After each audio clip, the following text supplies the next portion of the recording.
Chapter 191. At Drakengard Games, there weren't many employees when the company was founded, and the division of work was relatively simple. Therefore, regular employees also had the chance to come into contact with Patrick despite him being the CEO. Most of the employees knew who Patrick was, but they had no idea that Earl was the other boss behind the scenes. As soon as the news broke, it caused a commotion. A woman said in disbelief, That can't be true, right? Did the staff member make a mistake? But the staff member shook his head and replied, how can we not recognize our own boss? No one dared to question it anymore. Sophie looked at Patrick with troubled eyes. Who would have thought that Patrick, who had been expelled from university, would now become the CEO of Drakengard Games? Sophie turned her head just in time to see Patrick and Earl placing their glasses down after finishing their drinks before they turned to leave. Then, the striking Maybach 600 slowly pulled out of the parking lot and disappeared from sight. As the car drove farther away, Patrick could still see Sophie staring blankly at his car through the rearview mirror. When the campus recruitment ended, the senior students sang graduation songs, bidding farewell to the university as they embarked on their own life journeys. Earl's freshman year had flown by, and his first summer break in university had arrived. Belle planned to travel abroad for vacation, and Bianca's summer break plans remained unknown. Samuel chose to stay in Alnugo for a part-time job, whereas Isaac and Joshua went all the way to Federia to attend a summer basketball camp. Faye also chose to stay in Alnugo. As her fame grew, she secured a role in a TV series that was bound to be a hit. Wenzel also approached Earl, hoping to find a summer job together with him in Alnugo for the experience. Earl readily agreed to Wenzel's suggestion. Ever since being beaten down by Flynn, coupled with Earl's lack of funds to hire a PR team and how Starlight Entertainment had taken advantage of his downfall, Soul's reputation online had been completely ruined. His songs, Heart's Desire, and Time, were also removed from the Billboard Hot 100 chart. Although Soul had once been the hottest celebrity, he was merely a popular new idol and couldn't be compared to the veteran singers with strong foundations who had been in the industry for many years. He was like a shooting star in the music industry, lighting up the sky before quickly disappearing from people's sight. Now, when someone occasionally talked about Soul, they would describe him as a goner. Therefore, Earl had temporarily stepped away from the online scene. In his free time, he worked as a summer intern with Wenzel. This experience made him appreciate what he currently had even more. However, finding a suitable summer job wasn't easy, as many students were also searching for a job during the summer break. They tried various jobs, including dressing up as mascots and handing out flyers under the scorching sun, but the pay was low, and the work was exhausting. They also took some time to volunteer at a nearby nursing home to make their summer break more meaningful and contribute to the community. That night, Patrick called Earl to remind him about the upcoming Internet Technology and Finance Summit. Although Earl wanted to keep a low profile, he had to attend as the CEO and majority shareholder of Drakengard Games. In order to attract more investments, Patrick ordered a custom-tailored suit to be delivered to Earl the next day. After all, appearance and image were extremely important when attending such an exclusive summit. On the day of the summit, Earl told Wenzel he had something to do before getting into a cab and heading to the summit's venue. The event was hosted at Imperial Hotel, a prestigious hotel that was also well known in the international city of Alnugo. In addition to its unparalleled service and extravagant appearance, the hotel's strong security team was also particularly commendable. Many domestic and international summits were held here due to the Imperial Hotel's impeccable security measures. Even from a distance, Earl could already see many plainclothes security officers patrolling the area. Chapter 192. The municipal government placed great importance on the summit, as the attendees were all prominent figures, including CEOs of various listed companies and influential financial investors. This summit would also have a profound influence on Alnugo's future development. Alnugo's security and police departments were extremely cautious, as any mistakes could lead to serious consequences.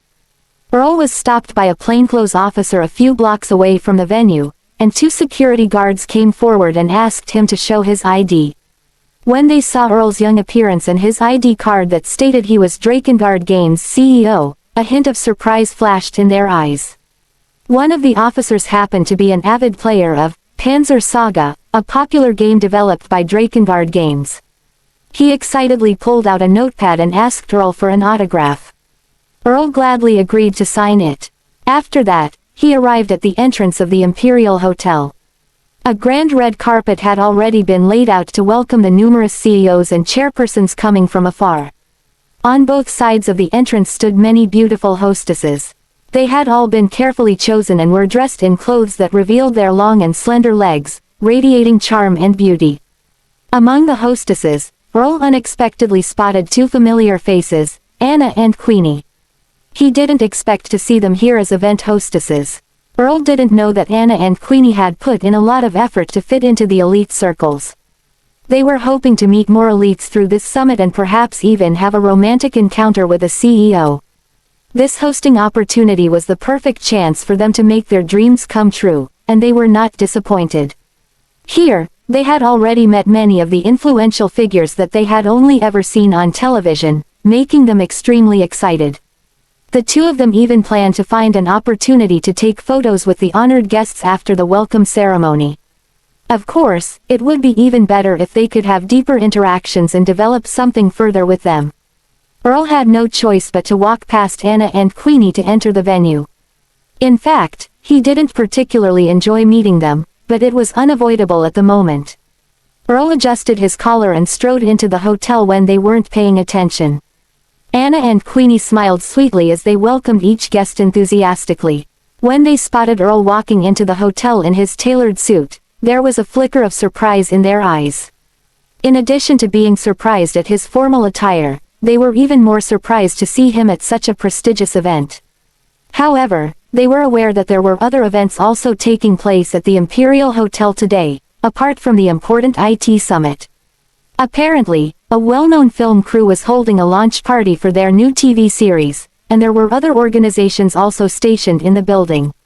So, not everyone entering the building was necessarily there to attend the summit. As she watched Earl walk further away, Queenie twirled the red ribbon in her hand and asked Anna with a smile, "Did you see Earl just now?" Anna took a sip of water and nodded lightly. They couldn't talk when they were welcoming the guests earlier, but now that they were on a break, they finally had the chance to exchange their thoughts. Queenie smiled and said, "He actually looks quite dashing in a suit. Do you want to guess why he's here?" Chapter 193. Anna shook her head. She had no idea why Earl was here, and she had no interest in guessing. She certainly couldn't see any connection between Earl and the IT summit. She knew that Earl was Seoul, but he was no longer the famous celebrity he used to be and had become just another ordinary person. Although Anna felt bad for Earl, she didn't believe he could return to his peak, let alone participate as a singer in a summit organized by the government and attended by CEOs. Seeing that Anna wasn't going to say anything, Queenie made her own guess. "I think he's here for a job interview." "A job interview?" Anna repeated doubtfully, looking confused. Queenie nodded confidently and explained, "He's dressed so formally. What else could he be doing here besides attending a job interview? Don't tell me he's here to attend the summit. That's impossible. Besides, it's the summer break now. I heard that the guys from his dorm are either traveling or working summer jobs." In fact, many companies in the Imperial building were recruiting temporary workers, and most of the applicants were university students. Queenie's analysis made sense, and Anna also found it quite plausible. As Earl slowly walked into the Imperial Hotel, he realized that there were actually other events taking place aside from the IT summit hosted by the government. Sure enough, as Earl walked toward the elevators to head to the top floor, the 88th floor, he came across a film crew holding a launch party. To his surprise, Faye's name was on the guest list. Earl was a little surprised. Had Faye joined the entertainment industry? However, Earl wasn't sure if it was the Faye he knew. After all, there were many people with the same name. But then again, Earl thought that the possibility was high, as Faye had gained some fame through the youth vocal showcase. Besides that, she was beautiful and had remarkable talent. If Faye had really gotten a role in this fantasy TV series, It would undoubtedly be a huge boost to her career, regardless of how small the role was. Just as Earl was lost in his thoughts, Patrick called to ask for his location so that he could meet up with him. As Earl was waiting, he ran into Mia and Thomas unexpectedly. They were walking toward the elevators with a middle-aged man. The man was the general manager of Ellen Games, a company that was somewhat famous in the industry. Its scale was much smaller compared to Drakengard Games, but it was a veteran in the industry. Earl was surprised to find that Mia and Thomas were also attending the summit. They were wearing the Ellen Games company badges on their chests. The badges clearly indicated their roles. They were the secretary and assistant of Ellen Games. When Earl noticed them, they also caught sight of him. There was a flicker of surprise in Mia's eyes, but then she immediately averted her gaze. To them, Earl was just a poor student. It would be embarrassing to talk to someone like him at a high-end IT summit that was organized by the municipal government and attended by CEOs from all around the world. Earl also pretended not to know them and waited quietly for Patrick. At that moment, Ryan Carter, the CEO of Ellen Games, noticed Thomas and Mia's abnormal reactions upon seeing Earl and asked curiously, "Do you know him?" Thomas and Mia immediately denied it. Mia shook her head vigorously and said, "You must be mistaken. How could we possibly know a waiter? Judging from Earl's formal attire, he could either be an elite attending the summit or a waiter. And in their eyes, he could only be a waiter." Chapter 194. Ryan didn't think too much about it and led the two of them into the elevator. He reminded them to be cautious of their words and actions at the summit so that they wouldn't embarrass Ellen Games. Mia and Thomas nodded excitedly. They eagerly hoped to meet more influential figures and take some photos during the event to show off later. After Mia and Thomas left, Patrick arrived. Earl and Patrick headed to the venue of the IT Summit together, which was located on the 88th floor of the Imperial Hotel. When they took out their invitation cards at the entrance, the security guards were all taken aback, as it was very uncommon to see such young CEOs. The magnificent banquet hall was packed with people. Not only were there major investors and CEOs from large companies, but there were also many assistants and media reporters. Various drinks and food were available there, and the atmosphere was warm and lively. Investors were looking for promising talents, while companies were actively searching for funding opportunities. Ascent rising star, Drakengard Games, which had been in the limelight recently, naturally became a hot target for the investors. And as the person who brought Drakengard Games to the forefront, Patrick attracted the attention of many investors as soon as he walked into the banquet hall. These technology tycoons, who could only be seen on financial news programs on television, came forward to talk to Patrick, hoping to collaborate with Drakengard Games. Earl chose to wait at the side, as he wasn't interested in the company's operation and didn't want to be in the spotlight at these events. After a while, Earl felt a little bored, so he walked over to the refreshment area to get a piece of cake to snack on. Just as he was enjoying the cake, he suddenly saw Mia and Thomas nearby. Thomas was in the middle of a conversation with two young men, and Mia was standing opposite Earl, holding her chin elegantly as she listened to them talk. Out of the corner of her eye, she noticed Earl devouring his food as if he was starving, and a trace of disgust flashed in her eyes. Mia didn't expect to see Earl again here. Seeing him eating like he was starving, she was even more certain that he was just one of the waiters here. She quickly moved away from Earl, as if any contact with him would give her goosebumps. As Earl wandered around the hall, he felt the urge to smoke. So, he went to the balcony to smoke. Downstairs, a film crew was holding a lively launch party. Earl stuck his head out, trying to see which celebrities were there.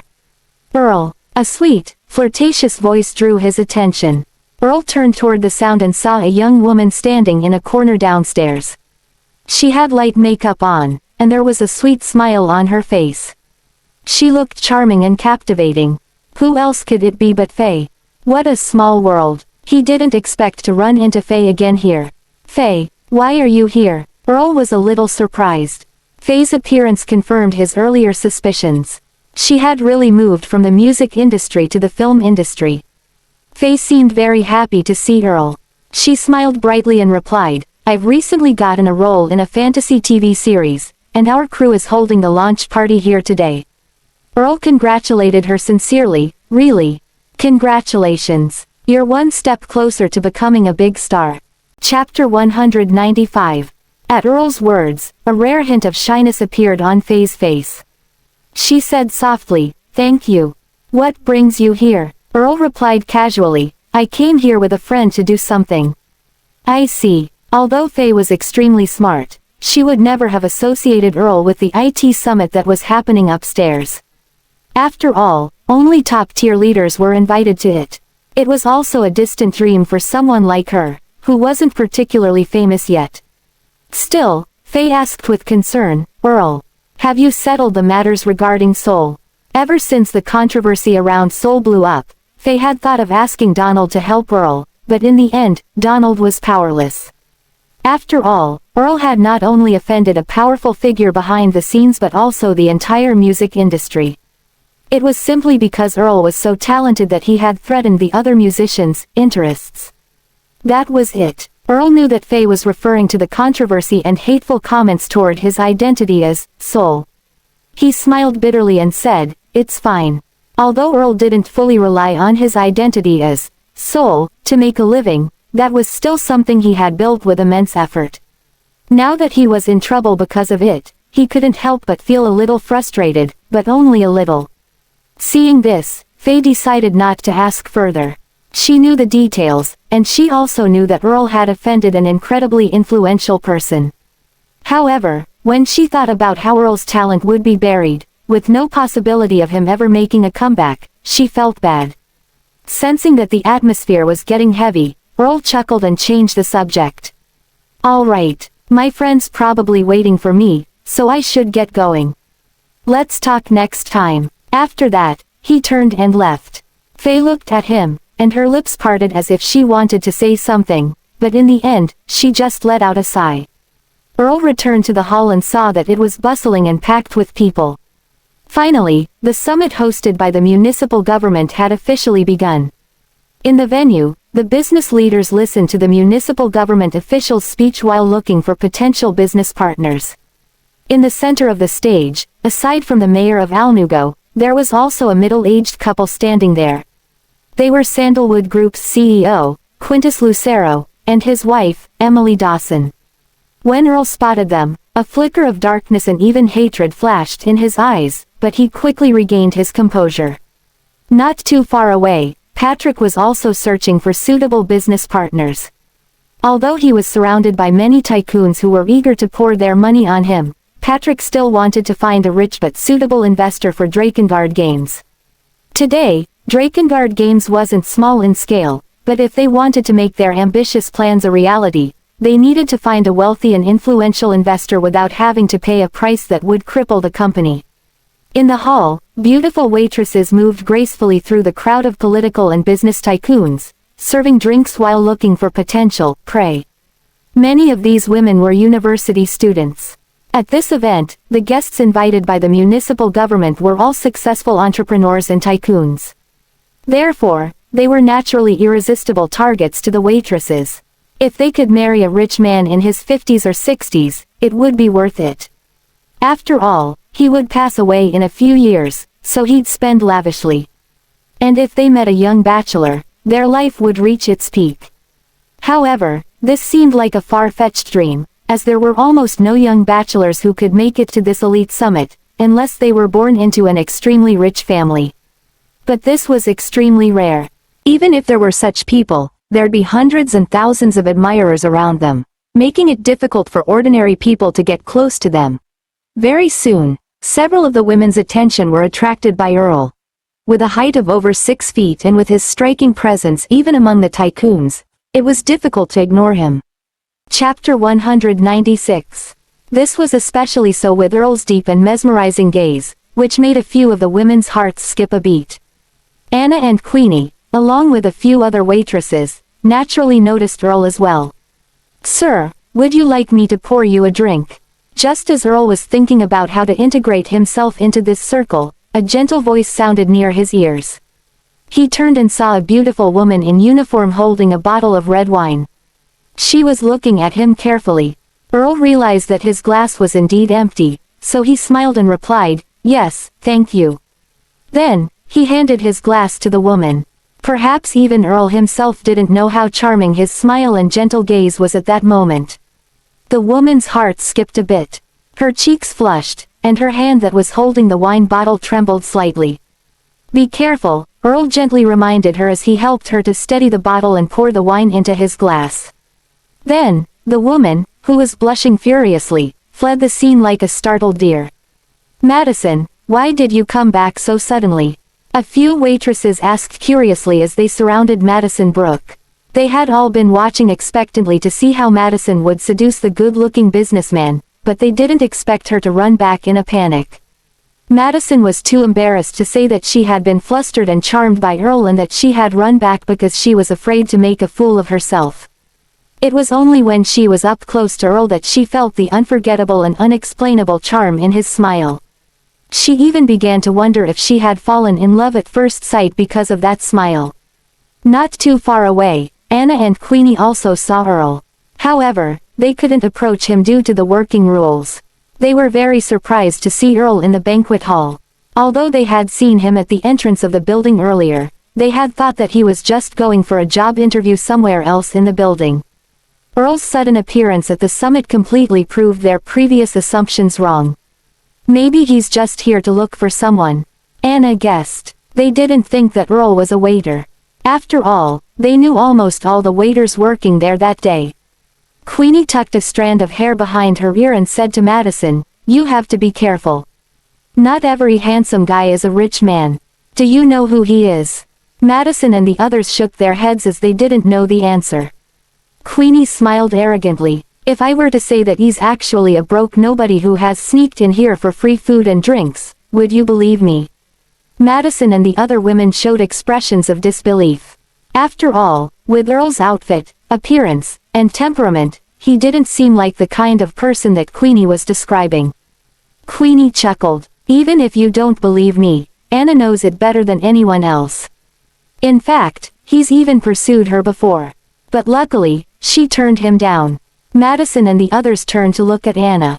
When she didn't say anything, they thought that she was silently agreeing with her words. At that moment, a few of the women who had been hopeful showed disappointed expressions, and they lost interest in Earl. After all, Earl was the most handsome person in the entire hall. But it turned out that he wasn't a wealthy heir and was just a poor loser instead. This was disappointing indeed. Chapter 197. Anna was displeased. She even despised Queenie for looking down on others and exposing their shortcomings. From the way Queenie had said it, it was as if the time that Anna had spent with Earl was something shameful. Anna wanted to tell Queenie that Earl was actually, Soul, the person who was once the hottest singer on the internet. How could Queenie look down on Earl? Compared to the achievements Earl had made, Queenie was nothing. But in the end, Anna held it in. After all, Earl's glorious days were a thing of the past. Perhaps if she shared that Earl was Soul, Queenie might not be shocked and would even mock him more, or Queenie might even create worse rumors around Soul's so-called scandals. Thinking about all the rumors around Soul, Anna couldn't help but sigh. Although she wasn't Earl's girlfriend, she knew that Earl wasn't the kind of person he was rumored to be on the internet. He had to have been framed. As a student at the School of Music, Anna had seen the dark sides of the entertainment industry. Perhaps it was because he was innocent that he was framed by the bad people. Earl's only mistake was that he had threatened the interests of many others with his talents even though he had no connections. So, sacrificing him was the only outcome. But no matter what, the level of fame and achievements that Soul once had was something unreachable for many people. No matter what his future held, Earl had already lived a great life. Not far away, Ryan, the CEO of Ellen Games, was conversing with several CEOs of other gaming companies. Thomas and Mia stood beside them quietly. Although they were the heads of the student council in Alnugo University and they constantly looked down on their peers, they had to suppress their arrogance at events like these. After all, almost everyone here had the qualifications to crush them. A middle-aged man in glasses swirled his wine and said with a smile, "Mr. Mendoza's company has been developing rapidly recently. Our company, Ascent Games, has been negotiating with him to join forces for a collaboration. After hearing that, the eyes of the bald man beside him were filled with contempt. His name was Matthew Collins. Matthew retorted, "You call that joining forces? What value does your company even have? Your recent games have all been unsuccessful. Do you think Mr. Mendoza's company would be interested in collaborating with you? What, do you think he's running a charity?"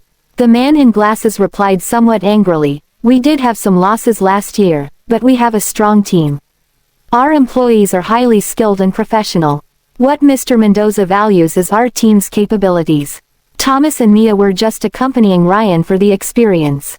They had no clue what the tycoons were discussing, so they could only hold their breaths and listen carefully. They were afraid of accidentally offending anyone.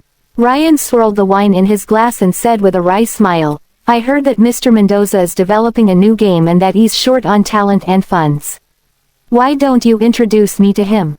We'd also like to invest in his company and make some profits." Matthew said with an expression of disdain, "Short on funds? With Ellen Games the way it is, do you think you're some rich investor?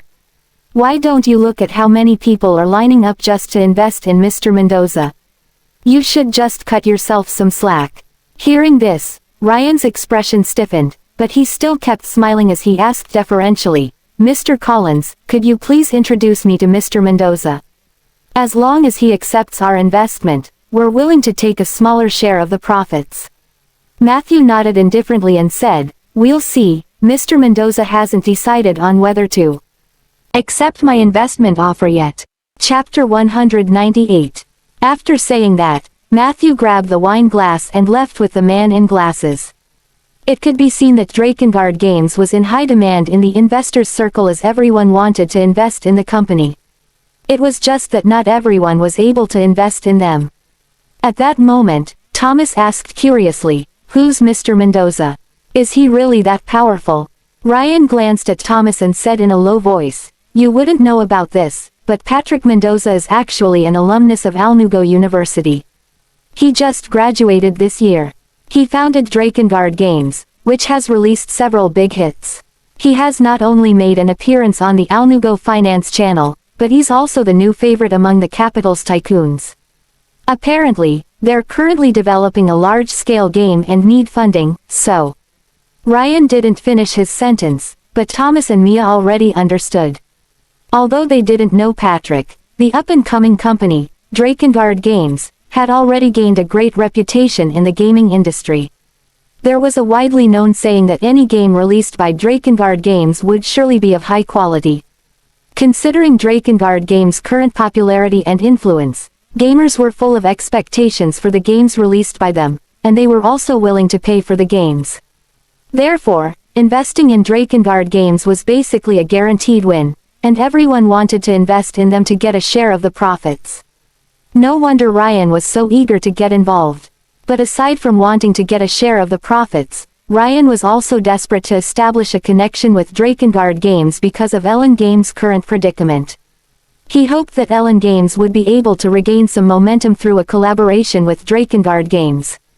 Moreover, the company's connection with Drakengard Games would attract the attention of investors. Suddenly, Mia's gaze fell on Earl, who was sitting alone in the corner nearby and eating some fruit. She frowned and muttered, "Why do I run into him everywhere? Is he a starving glutton? All he does is eat." Thomas had also noticed Earl, and a look of disgust appeared on his face. "Just ignore him. He's as annoying as a fly." Mia nodded and ignored Earl. At that moment, Ryan was suddenly attracted by a confident young man ahead. The young man looked arrogant, and he was surrounded by beautiful women, all of whom were busy fawning over him. It was obvious that he had an extraordinary identity. Ryan's eyes lit up, and he quickly walked over with Thomas and Mia.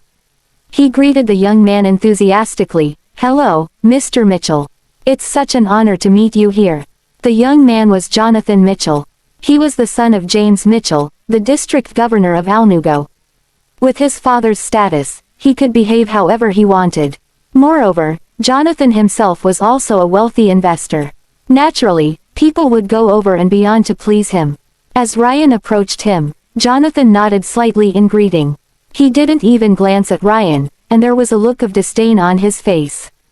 How could the CEO of a failing company actually have the nerve to approach Jonathan? He should just stay in his lane. But Ryan didn't mind. Instead, he introduced Jonathan to Thomas and Mia even more enthusiastically. When they heard that Jonathan was the son of the district governor, they immediately became more respectful. Mia, in particular, started batting her eyelashes at Jonathan.